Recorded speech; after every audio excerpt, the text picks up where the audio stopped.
Emprempe na Ghana dom for mai e hu se nhye bi aban fanye papa pe obi an ho akono e na odena e di animu so o mampanyina because of the former votes there e bi wom se na Ghana for pe alternative be papa afi na wo manya in the shape of era Alankodwo Chamate be say obi biara wo yi niti se o peso okwa ampampa menua obi ene ho an ho akono e wo dwadie former ho do I want to share power na kuma musi ni Alankodwo Chamate.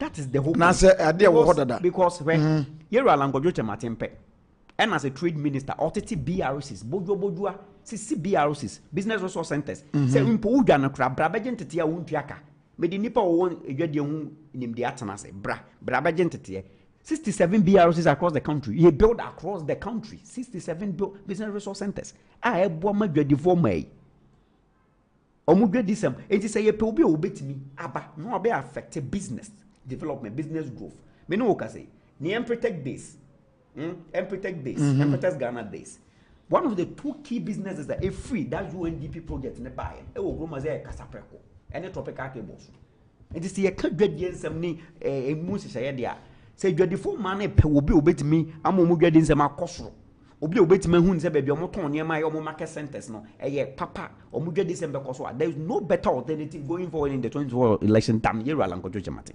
ono no waye bi ama yehu okay ene edwade nsem no enye central marketing nko ene with the advent of Africa Free Trade Continental Yero Alankodwo Chamate na adwene businesses need edwade nsem no Africa na be koso because ene with the advancement of yen say free area like all the goods charter countries no mass subscribing no all the enema kokra enema free sa mama wontua duty ni sa enema ebema market prices crack off form ama de bia dollar ekosura na mo de enema ba na ne boa ede no ni nyina be kofuma and if ye nua ba na hwehwe alternative because clearly area ba no nkomo odin ten say they are looking for an alternative na mo no makasa so is one particular fence candidate din say on to about the man former president Dr.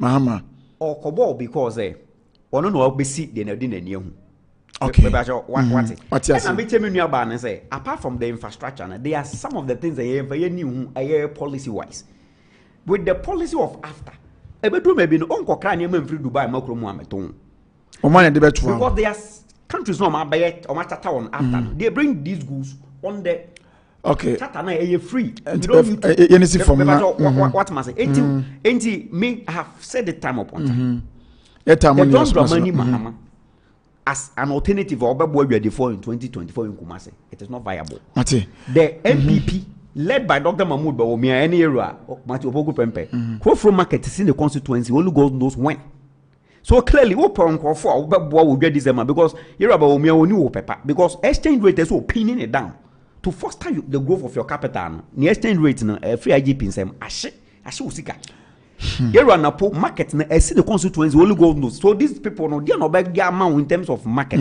so if there is any alternative obetima hye usika sem no dwade nsem clearly is Yero Alankodwo Chamate na ye be sure dwade form na omo nko makomo to him a better person is coming to redeem them from the shadow of this yenua bema eye gabi kire o kire junior we are researcher the movement for change Dr. Alankodwo Chamate yasisi a work for contemporary bekasa de mano na me bacho mamemra ho na yenhwe na obaso ka bibia seconds be of mankasa of the premise odi na so no tina na me be of ananya no obi be ka de me pacho mamenkasa we say oh yeah make us nya no krasi enye bibia ma santima oh they them what I said senior send them me after minimum me pacho me pacho abona me wo okay ana me kan yan so ka say obi ka bibi say ya was all di tum ni na me ka say no any problem on the market mankasa o dem a enti anu na ade your premise a wo kan na ana de no betimi ayamaye de no be on anu tina ya na me pese me na sala no so no trade ministry no obojuma trade ministry trade no na market ni ho no ni market enti no me pacho wo se anu tina ya na me kase please me pacho tina ya na me kase sa abana award contract enti oka onu na kan won omo ka omo nsem no na wo kase wo komu a na oh please Dr. Mumia party now and some of our party no what's what buy was it trade or why a resource centers in the buttons can require. If I do not have the resource centers, please please wanna catch you now party but the same document that you are fed no we are fed with the same document. One can me one na me ama me kasa please the very document that no offer I may look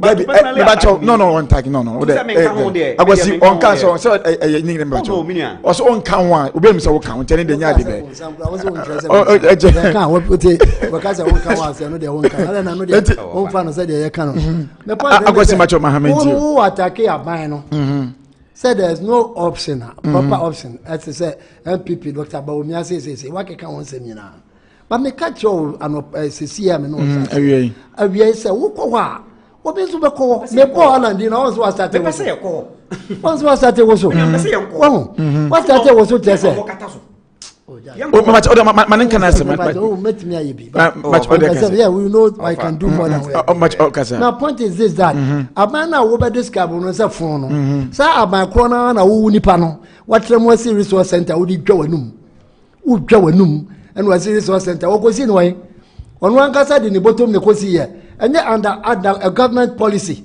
and okoko si ye eti ya ni wonya butre eno na me ka cho no ya ni wonya butre ya waka si ye wo ye wo dwa nanum and all African Free Trade Area there eye under a document abani so mu ansa na wotimi tu anamo akọ eti ma me dwa wanum but I was say any branch out ne ho ani branch out the senior minister himself was of for admitted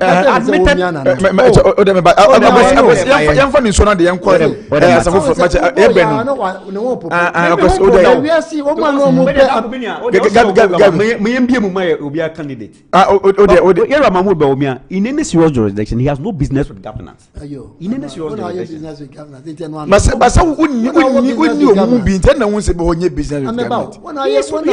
he has no business with governance. Any business with governance. He has no business with governance. Only business with governance, you know. Sa papa ko ya under ono, and on the United Cabinet. And I'm going to bring home bopo. And I say me kwa koye, your friend is a resource center. Under ono, our vice president, you know. And yet, and I be bia ubeka say Alan aye okrum say biano. Ubeka say o ye under MPP. MPP ne bo no man ye. It's anything na udwane. Why are you running away? Eti no me patro wo za me buy no me catch you say. Me no yesi yenkum dwafo ni dwa. Yenkum anifo ni dwa. Eti da no term. And I make us be I said you no work kasa about Dr. Bawumia no. Make us about a friend say. Alan. I will not do that. Why? Because please. Why? Because me no me adia MPP aban aye ediama len I know it but so bia mama aye bia man so aye bia mama onu what discredited party na why man no there na ya kan ya discredit we are speaking to facts facts and figures what the kind discover party no say party no mono party no nya papa wo kan won sem ni nyina no na ka me nyini se nka wo be bem kura so watimi aye bibi wo party e mo number no wo mu a wo timi nya hwe. It is what means a party num, not me ye bibi, our party num. Colossians, writing the corner where you are. Remember, I was saying about Mommy emphasize issue on Tona de Young. I was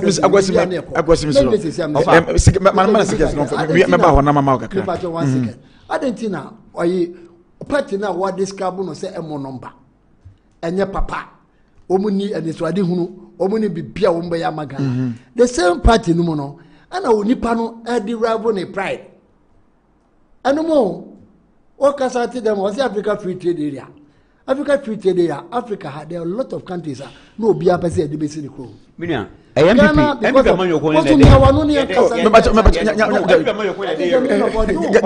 the meaning of all this?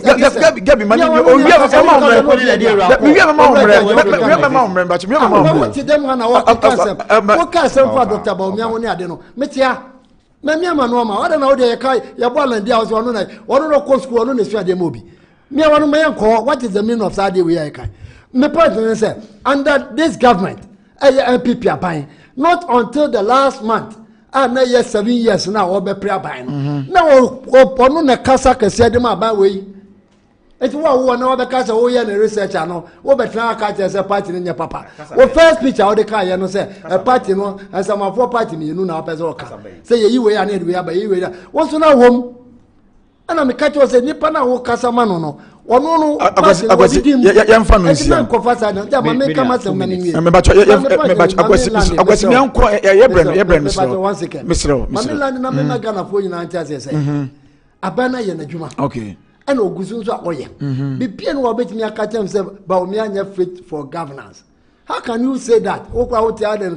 Etime meti ase na me be catch o me bia ma no sesia me ka se ala nya fita. Me gini so be kura gina me huri ndam. O be kura gina ma ka se. It is premised on certain narrative. Me Dr. Mahmoud Bawumia fita. It is premised on certain narrative. Alan so nya fita. It's premised on certain variety. Okay, so give your narrative. Let me give my narrative. Anya no ntia who your best me catch o say. Me advise you say. Let's move on. Me advise me dika to boss me dika advise you say. Obano, come and sell your candidate. Oh man, rubbish will be another audio and one for your body. Alan, I was in Yamfa and Siwana.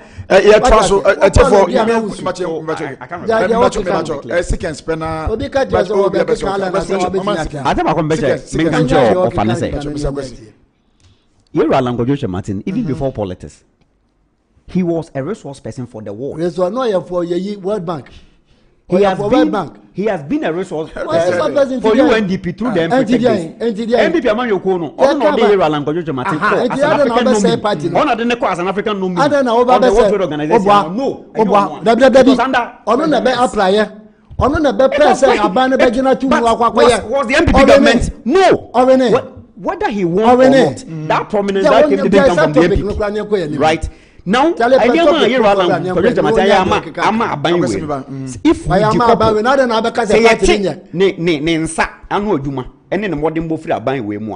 the MPP has done nothing in terms of trade policy for this country. Look at that. Look at what he's talking about. Mame from Anusi was asem. Asem akwa. You say say nyame na me wo ha. Ana wo ko fa Bombay no ma na obi ba ya. Ka bo say we go did we atem. Na we ko we atem. Sa no fe. Me I don't insult. But yenye ni sa. Over we share set. But you don't come and rubbish somebody. How can you tell me on this stage you say for me I no nya fit for governance? But whether no, who person open to nipa na say nipa na dey fit for government. Omo nyina so na ya. O kan say me say o be fra bam ono pa na no kasa e ma ban. Kasa na yero ala nkodo temate kasa nyina e ensem a. Enim kwase na Dr. Mahmoud Bawumia after saying so $100. Onko IMF biem no. Ah ferry buy no want me kran kan wan say biem. E no ka kire. I can tell the cabinet decision to go to IMF was too violent. But they be aggressive. You tell the government president that you have to go to IMF. So you will lead the discussion. That is no. But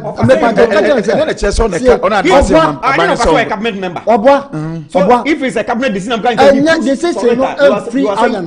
You are saying this is every president.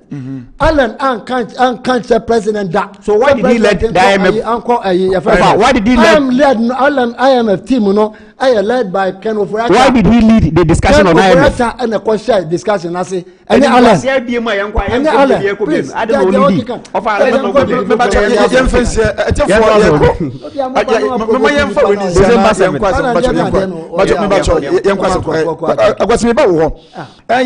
Before say e beto aba me pacho me kwakwesi wonti me ba wo before say beto aba no eni de kwan so Gabi yesi ampanyimfo ni nyina e be debate IMF friends ayi debate no e be ba so ma say Alan Kura make statement bi say e be go policy by policy yenhwe sima nsia pe na what yan kwa the toss what my men san na wase na etie from fanche agro no san etie me ofa de otuja something over me so na me katia no na de ofa tax e de ofa be so obobo mu ja ofa be yo sa no e say why akra ofa me de be ye duri de Ghana first we are mature we what 18 you say we are mature person but we won't me run will be down just to promote your country I will not accept it. We will speak to facts. With your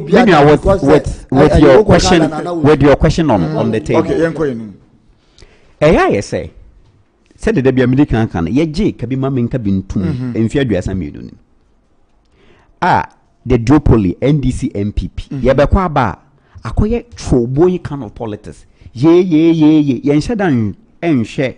Emma yentie wana do disem de obi a opese odi to me bia intimidate to man anim ade ba ko pa e wo mu a yenhye no so no say the presidency is not for a political party o share the structure of the constitution now whoever is president is an individual enti ye to abama president as an individual on a party's ticket but is the individual on no vision a wo say individual eno na odo to dwa Emma party fan and manifesto a trotro any the ordinary said who say this area minyan say yen say near pay one own him there near shed your can near kutri near maybe a good crata so normally no I am afternoon menu in a man for ebebo siri and almost the better a me and some I evolve can say more person moody president no obiamra no match the Ghana for you or person way need you bet me Minia this is a call in the right direction.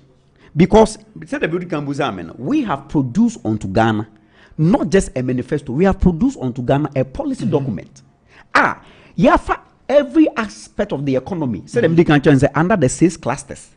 Yachire will be answer under microeconomy no. Yebe say yebe send kasa de obi abetimaka because kasa course will grow more from 2016. Dr. Mahmoud Bawumia na kan.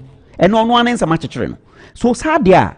And na yen hwem say ensem no mo kan the question is how may say no ni abusa say why how kwan be so na befa so obey okay enti na aye dia beto bia say yen busa safo yi yeru alankodwo chematen yeru Dr. Mahmoud Bawumia na yeru John Dramani Mahama on hia simpie so na on nya no ba bae say kwan be so na temamufo a omunim de omo suade a omo wonyansa emfa omo nsem no nyina nya de entu dwa so eni nsenye so ka say so eni nipa smazi na betimi edi o man no ama yakob be pese yako enti but en ara hosam bia em say o de what topic na brem na we me da hosa na me hu say NDC amanyoko no ma release communicate say omo de omo nye so mun ko o share spokesperson for President Mahama Obano bawa mut kagrio de abeto say omo de because omo ya hu say EIA no kra no omo ya ni MPP amanyoko no ase cause kojo ponkroma twimachima bi o nti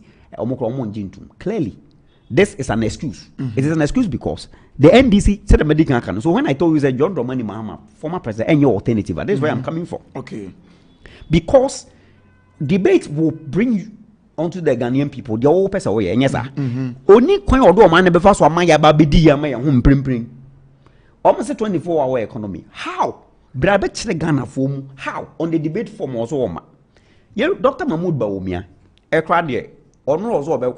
the question is what are you going to debate about what because you are telling Ghanaians that you have bold solutions should they give you the presidency yes sir and praying na Ghana for give Ghanaians the bold solutions now that's what to me so man banyina be can also a driver's mate, and this is one of the most unfortunate statements any politician can make in this country.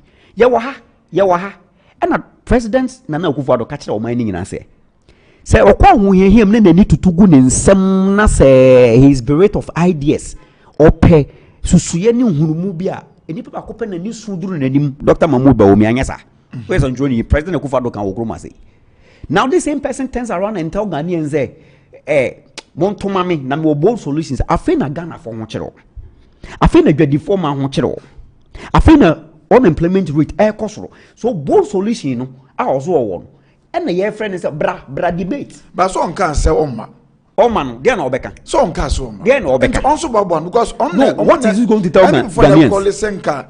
You see, me can't say when I'm saying it again. In any serious jurisdiction, in any serious jurisdiction, okay, in any serious jurisdiction, the vice president will walk away from government with his head down. What catch the Ghana for say? You will create jobs. There will be jobs for the Ghanaian youth, right? There will be jobs. Yeah, with $4 million for NAPCO. The NAPCO was spearheaded by the vice president, $4 million. Whilst Honorable Alan Jamati was giving 4 million cedis for 1D1F. And then I say, Ofamo, some few months down the lane, proud to the internal premise, told the world that Alan Jamati failed when the 1D1F. 4 million Ghana cedis, 400 million Ghana cedis, 400 million Ghana cedis, created 127 factories and Ofamo Bohun Deuro. Out of that, Alan Jamati Sasso created 160,000 jobs from 1D1F and Ofamo trumpet. So the question is, I am Bansika, but you can't let me say brighten the corner where you are. We are Christonia. Over a bima will be talent. Obi didn't need to form ADCA and yes, sir. Obi didn't need a Juma, yes, sir. Now the idea Juma for so barson, or man and pimping to you. Kakrana a power man, 2 million a power man, and say, oh, yes, sector minister. This is his contribution to job creation. Abuza says, the Ghana. Nina man. What's our policy here? Ye pre-hood, ye more ye person from debate muya. But I said, dear Nagana, Mobuni, you must be. Kakre this end in Zayo. What must I say? Enti medima no bunu. Ye movement for change. With the Honorable Langojo Martin, we are open for the IAA debate on any day, any time. But Allah see share agric education, appointment, labor, gender, children, youth. And social issues. Now, we've captured economy. So economy, we have natural resources. We have natural resource. Galam say issues now we've tackled. Your dog. We've tackled all these. And because say economy, no, they are not Dr. Mahmoud Bawumia. Upon all the economic lectures. I can't wait. I can't wait.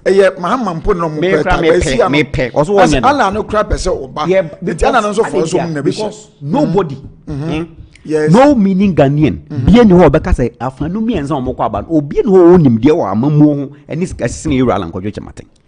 this is fact. Nobody is better distinguished. Why you I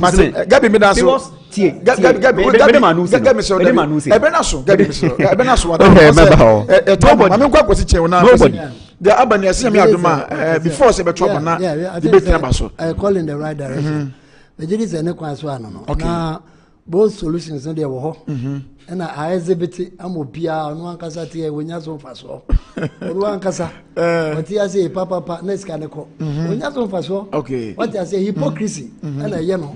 And just I will tell them, I say, you seem to see a woman can you pay piano. No one has what you come. Who was sunlight? Now, who causes our national ID? No, who said no causes our health insurance. What ya, and no one you're a fool. I don't know what you are. Yes, when you be out for 4 or 2 on which I know yet. And I'm in the of course, we're gonna have a benefits. Who can if you are? What was an in your own baby or Omuko school or no Casa in your own offer for the family. You cannot tell me the last born. Let's say, when you know,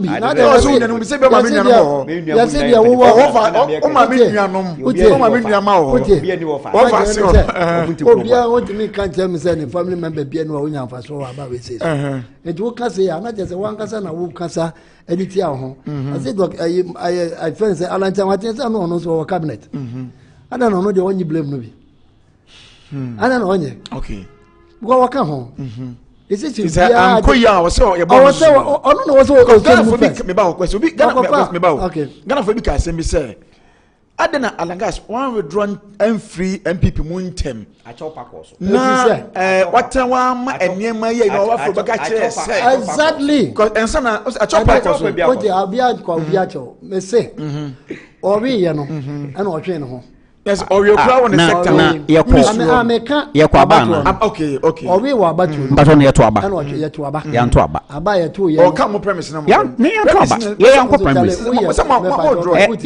premise. Of course, we step down because of the extraordinary premise.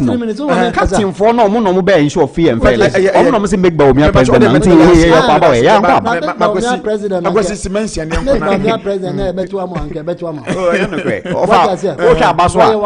Of our get my name, Mr. Gabby. What did they make an say? And maybe do ya party yemo. They say make Alan president. Okay. Yet on one has on him. Maybe I know him. Someone brings you cancer after or no Alan neighbor. After no year 2 aba. It's year 2 aba now we are worried. I don't know what's what here. And son was attacking. And someone brings himself can say after no. I say beer. You're top and so winning. We are all the amount of Antoine. No, yeah, better swap. What is that when you may party for this debate? No one, someone young boy. It's another hotel say you will fear a rumor. Yet a job for the boys, cash for the boys away. And when you're like, where I what was on your president? Oh, please. No, workers will create jobs. Of course. Abembe create jobs. Eldism. Hypocrisy. Ebekun. What I say, we a young man, remember hypocrisy kun. Who can say more party needing and can say, Alan, I be your party num. Who did credit amount home? I could understand there was when yes, Kaka credit could make jobs. It is all creative jobs, sir. Or creative $4 million. And that those people part of please. Buy for comp, buy say forever. I stop gap and please. Transition in the day. I can't just say more Juma in few 9 or few minutes. I'll bet me there. Juma no prepare home. Sign a chair. Okay. It will be a honest to be a or Tifia. A bin in your Juma ye. A bin in your experience and Juma. They are not the men can transition as them. It was a day never cash for the boys and a job for the boys. No one casa. Ashanti region ha. Na Alan or ha. A Juma Unya and no catch for the Edema way. As cash for the boys and waka. Ying na yeti. It's a man coco yeti waha. Job for the boys, cash for the boys. Jobs no tray. For one example. Let's say when be our Tikumasia. You can say Alan job or the man. And only. And I'm not saying that. Now the Uniano Mukana Uniano. Decided to debate in the Basso. But you get my name, Basso. Will be a person or ban or you're welcome. Well, officer won't me man, no traffic. My point then say, about we and the Dr. Mahmoud Baumia in the leadership, no, we have more to tell Ghanaians. You will name my visible. And I was my so the guy became Siena, a bit people I say. NDC for no Eddie Abase Omonia. Almost say, I know a bias. Na Omo until or say, Nana Jane Kawana. On Kaiba could be okay, no, Sunan. Exactly. And Tina said the same. Until the second, you guys are.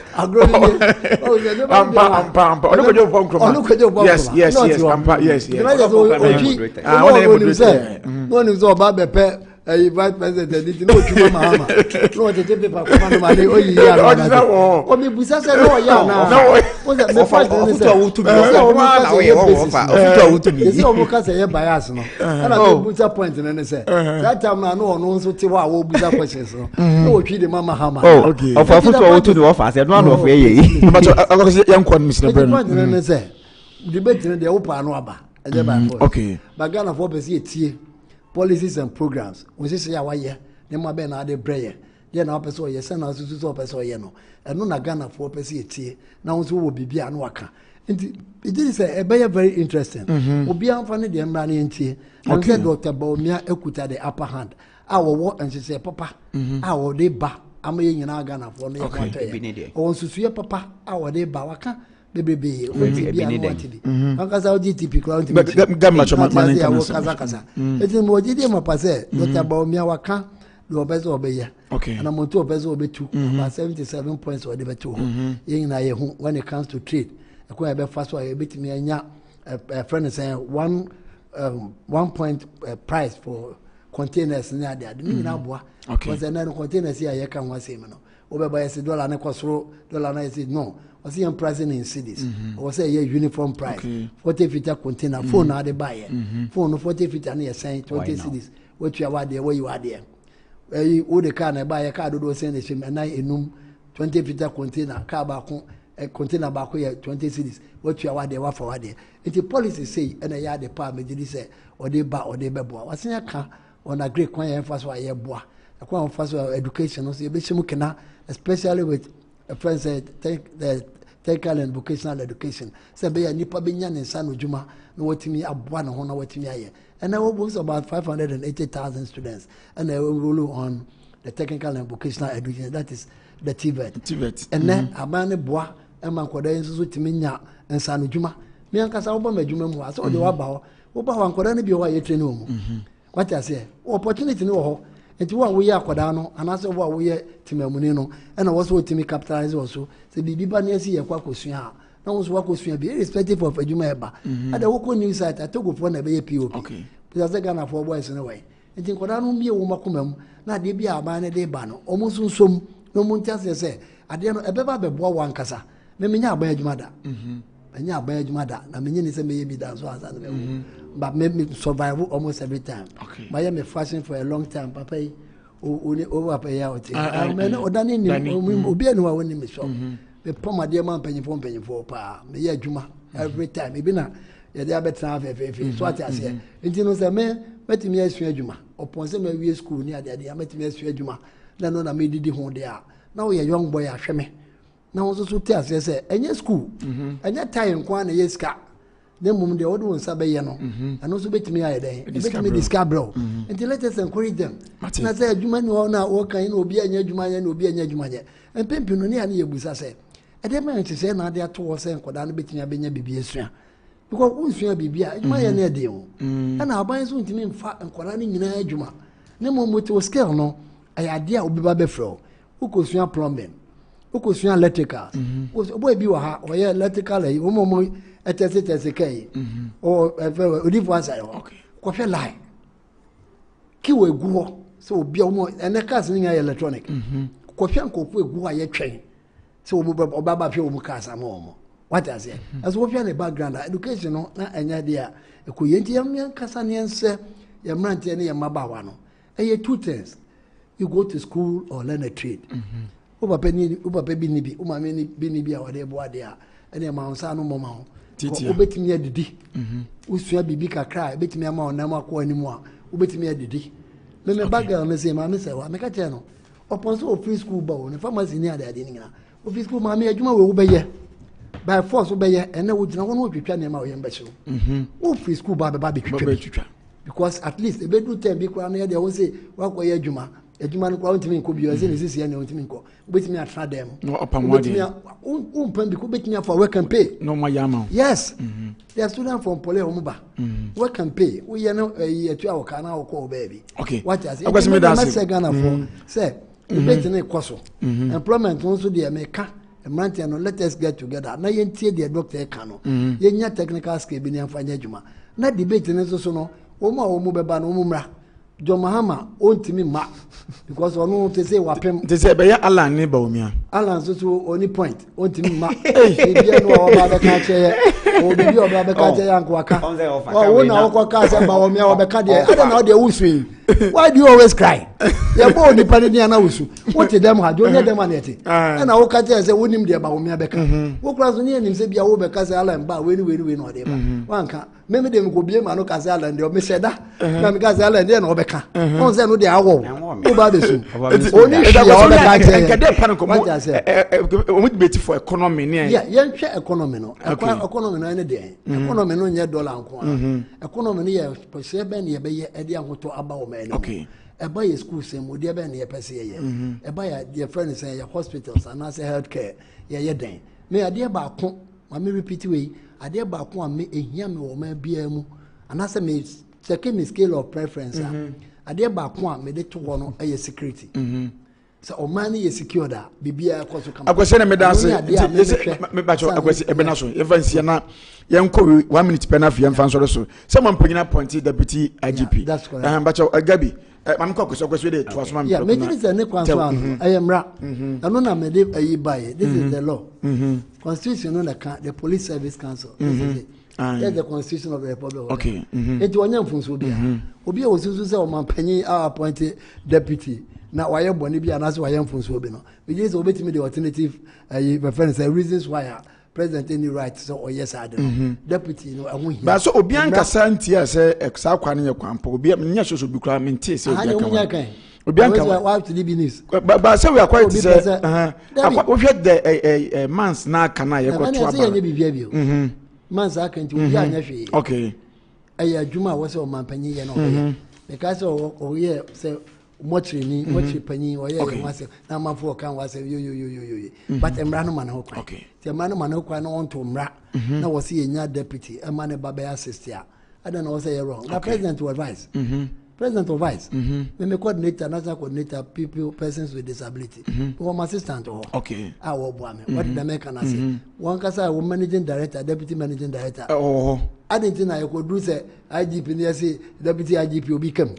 I didn't want to know one conformity, but man compliment. Say the moon say be a damn parajuma dear wood in a okay, in Tinquasan came out be crowd. He needs support. And the beer would did you money could you crown and beer. Say was be canon. Okay. Especially this crucial time. Then the partners supporting in one way or the other.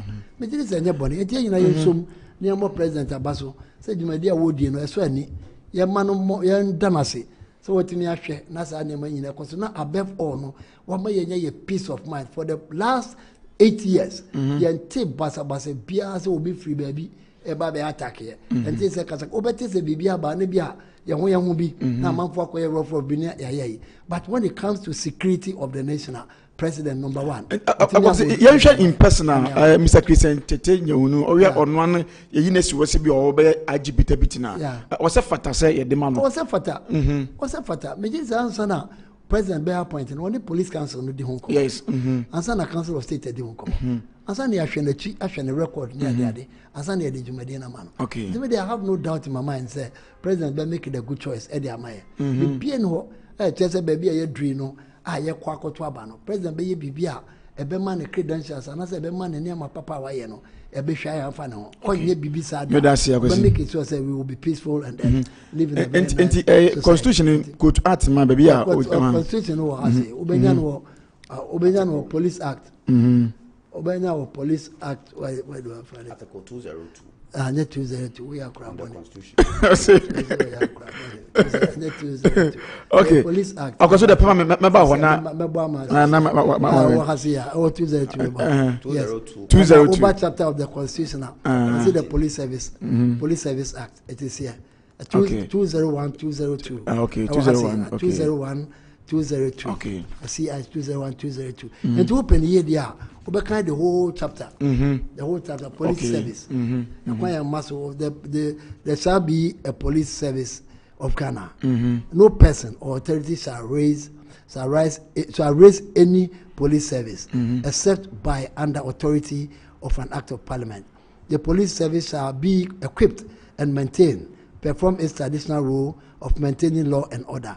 There shall be established a police council which shall consist of 1. The vice president, who shall be the chairman, the minister responsible for internal affairs, the inspector general of police, attorney general, a lawyer nominated by the Ghana Bar Association, a representative of the retired senior police association, and 2 members of the police service appointed by a president acting in consultation with the Council of State, one of whom shall be a junior rank.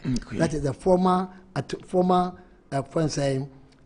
Inspector General of Police, IGP. And then one who is a junior rank, and 2 other members appointed by the president. Okay. And the president has got the authority.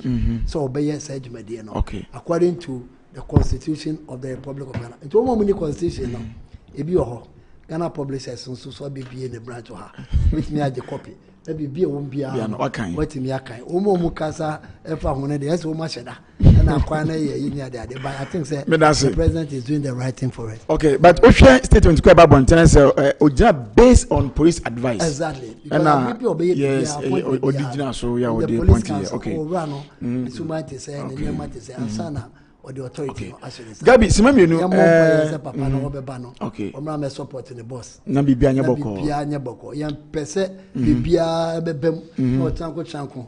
Kopo pay as a more candidate. Omo ko tira say ye kan na da ho no. The best to be the say bibia be ye buy. Matimi da se ba Gabi say ye nya new deputy IGP. Adaroma a novel. In see that. No. I this time there was a deputy. Yes, a novel in the sense that come back in this year. And I'm there about 2 ways. Set me no fire in so many ways, but I think say the only way I may digress I cry say the police is a creation, it's a constitutional creation. Right? And it is one of the most in law, if some of the acts and say laws may be entrenched provisions, you cannot change it easily. Osha composition and of Ebona, it gives us an indication of the formation of the police council or more police council. The constitution make room, Article 202 clause 1 and 2 make room for the appointment of the IGP, not any deputy IGP. Osha the wording by Eugene Ayin as Osha document now. Or say Yeray is going to be in charge of operations. But if you look at the function of the IGP, it is for operations and administration. IGP administration. What am I saying?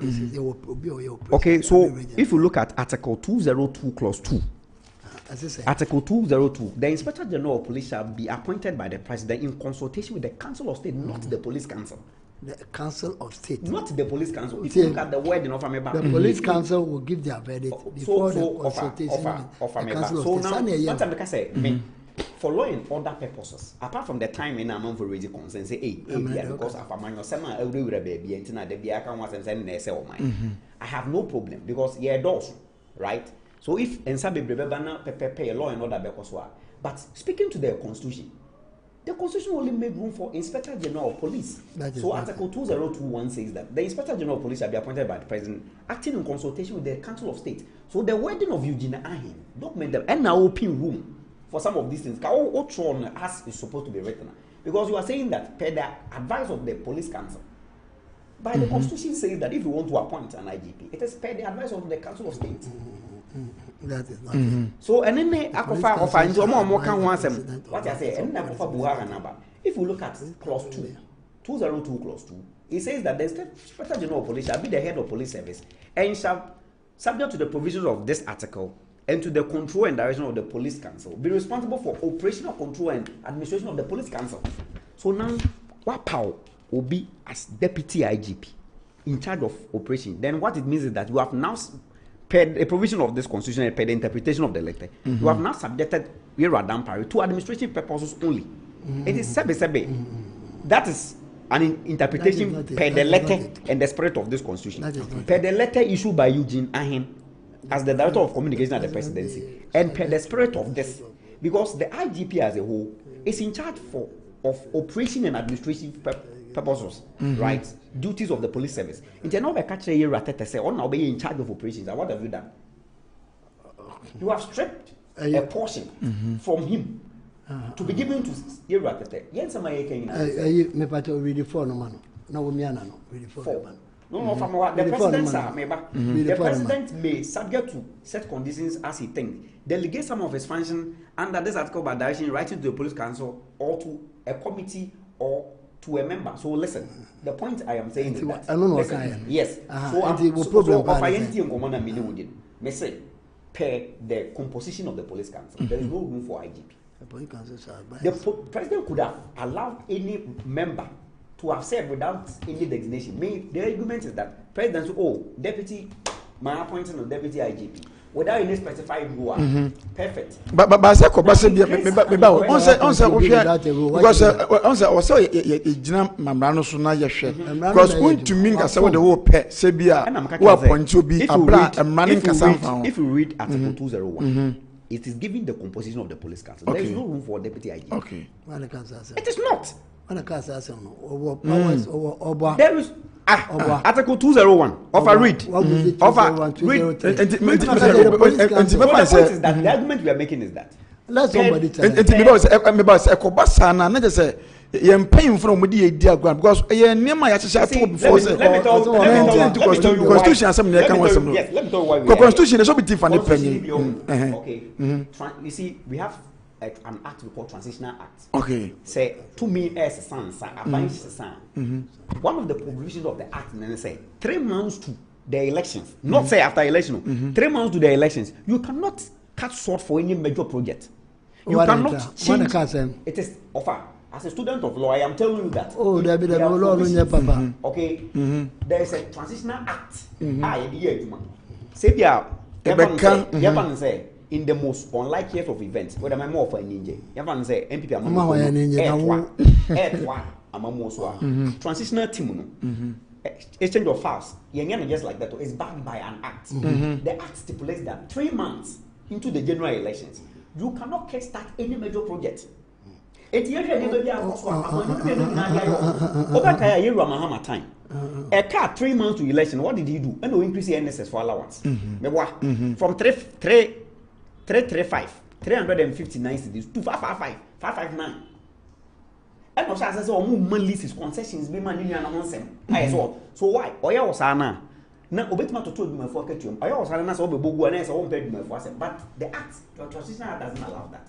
So per article, the wording of article 201 of the police of the chapter 15 A police council, composition of the police council in here. So in this case, what it means is that per the wording of where statute nature say you cannot add to it per article 201. Now, are you saying inside the deputy IGP, he is going to be part of the police council? Yes. Per the wording of this, no, he's not supposed to. So you see, it questions the appointment. You see, one say NDC but it doesn't really have the policy. Okay. The constitutional. But say the offer coming off fire. Okay. Say yes or for you now so down. So fanya sa. It is say o me near be momo koka say but appointment Akufo-Addo has paid for to delegate name. Yeah, the never say he being part of the police council is something that is debatable per the constitutional provisions. Okay. But in say obeboama law that at I mean, it's fair to say. President appointment. Okay. Opinion question adjumase. Onye here. Nagana. So why is your why the interest? Oh, my interest from America. Come here, but you gani amiti ni kobi.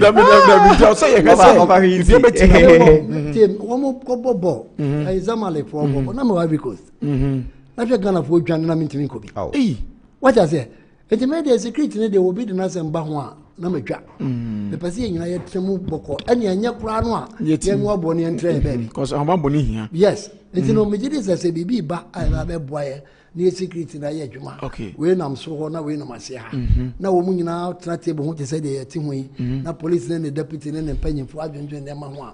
That's what bet me. I come now, coffee, her mammy. They've been a wrong since. I think he has a deputy. I think it is do that.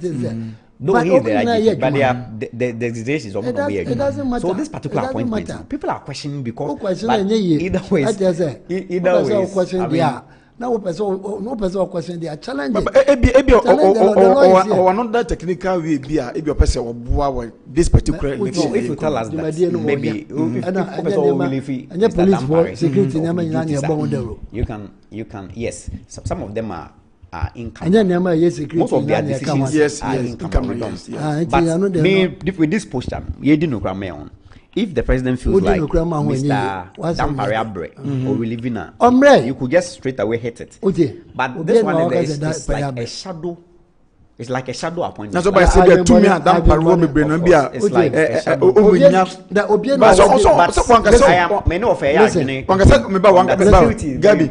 but me one can say Dampare be deputy was if I say you Christian deputy. But I'm not saying that I'm just saying that I feel it's a shadow appointment. Oh, but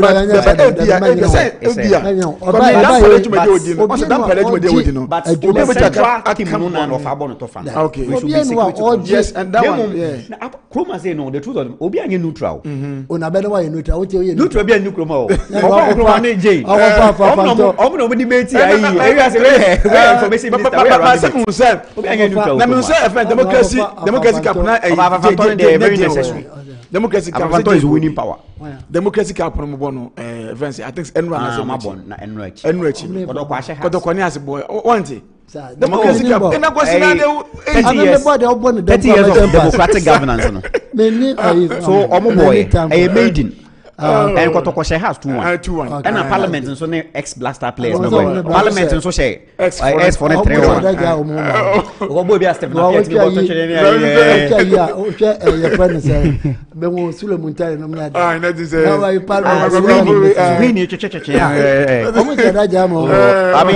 the beauty of our democracy. But say, maybe our more boss again. Yes. I was unnecessary tension. Because maybe you want to be a witness. But almost born so we are as well US one. Beyond the return. Yes, I think say Europe. That is good. No money team be akobor na the Mavan say beyond the return. Was this beyond the return? When we scared about what you doing? What was my banner? Now go shout. The year of return. The year of return. Beyond the return. A BC that in Ghana's history. The Sika kind of crack. And this exchange rate, unemployment margins in ABC that was for the first time in the history of the country. Unemployment rate hovered around 14%. In the history of this country, exchange rate, ABC that I have been employed since I have worked for a long time. Of course, for a very long time. Or you lost to them. I don't know yet. Where them are hosting them. I don't know yet. I don't know yet. I don't know. Because I have qualification, the requisite qualification. And how do you advise your people? Because they do. How do you advise your people? You see, the issue is this: when we talk of unemployment, it's not like Obi Awako School or Otifi Onyejumo. Unemployment simple means that people with the skill, the technical know who are willing to work, yet they don't have that any work. That is not the only thing. There is job to do. Don't be what I say. I work at Danso. I want to Kube. And if I always say that's how Udi Rashid Pepper come on Ibio. Mama come on Ibina Udio. Oh, Debbie, mechanical engineer meton Kube. Me and my sister. It is the government duty to create that enabling job for the people. Any argument can see you. I know what I'm talking about. My sister Letitia, no Standard Bank. Or say yes, she talk. Now, Nisikan was for almost about 2 years now on corner account Mukrada. Yes, yes, Kodano. And Kodano number says 8 or so. Obepano my monkono, or my say, Nidiana say, oh, you good packaging. What it is, what supermarkets near the idea is your. What I said, despite the school I work on near the idea, so you become. And the point say, okay, there should be an enabling. And one thing about me, I don't mind entrepreneurs.